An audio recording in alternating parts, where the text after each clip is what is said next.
À peine 10% des communes ont une police municipale et seulement la moitié est armée. 2015, Bourges, deuxième ville de France, a armé ses policiers.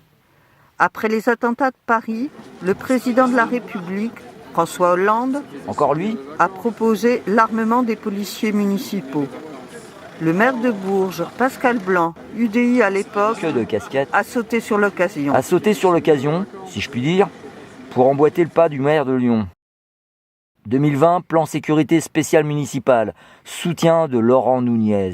C'est pas parce qu'une main a été arrachée, parce qu'un œil a été éborgné, que la violence est illégale. Il faut bien intégrer ça dans le processus qui est le nôtre. Jeudi 27 février, meeting sécuritaire de Pascal Blanc.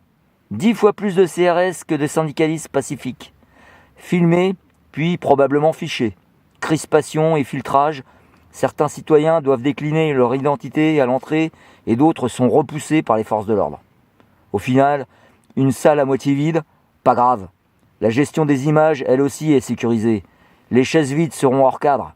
Voilà la conception du dialogue du maire sortant. Quant à sa conception de la sécurité, il l'a exposée par la voix de son adjoint. Super technologie de surveillance, caméras intelligentes jusque dans les cages d'escalier. Plus d'armes, plus de tasers, plus de policiers. La dérive totalitaire est bien en marche, même au niveau municipal. C'est juste indigne. D'un côté, l'Europe des marchands, de l'autre des territoires féodalisés, sous vidéosurveillance. Sous vidéosurveillance. Pour montrer l'inutilité de toute cette démesure sécuritaire, un groupe de citoyens sans nom a passé les filtrages et s'est introduit pour montrer que l'on est là, même si Macron ne le veut pas. Ce groupe de citoyens s'est dressé devant les représentants de la Macronie en plein meeting. Je suis ici et issu du quartier de la Chancellerie puis des Gilets jaunes. Pour dénoncer la surdité du gouvernement aux appels de son peuple. Ces 6 citoyens se sont bâillonnés. Voilà. Mais merci de ton accueil, cher Pascal. Donc je vais vous dire quelques mots. Avant de sortir, en se retournant vers les élus. En sortant, ces citoyens courageux sont passés devant le journaliste du quotidien local, qui les a observés et a interrompu sa prise de notes. Pourtant, pas un mot dans le papier du journal local. Pas un mot dans le papier du journal local. Quelque chose d'extrêmement important.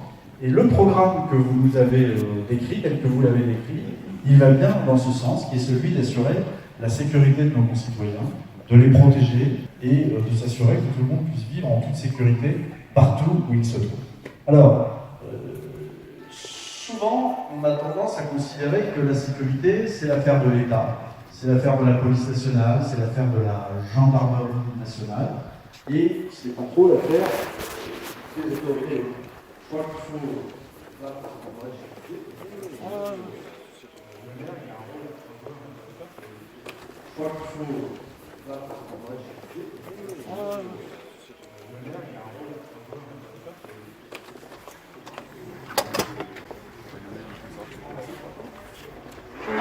Pardon ?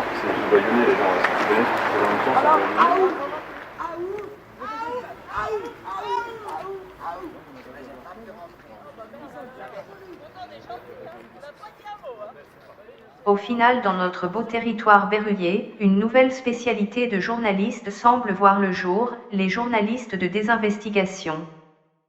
Comment définir ce journalisme ? À votre avis ? Merci.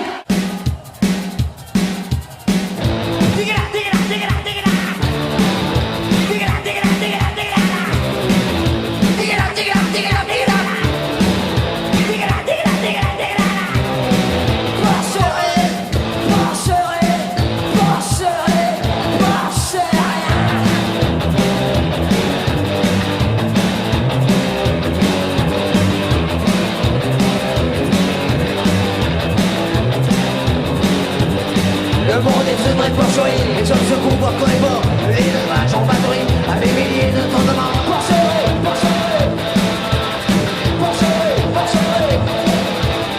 Nous sommes à l'heure des pratiques, on y est au prix sur des vies. Nous sommes dans un lit d'argent, et partout c'est le roi du feu.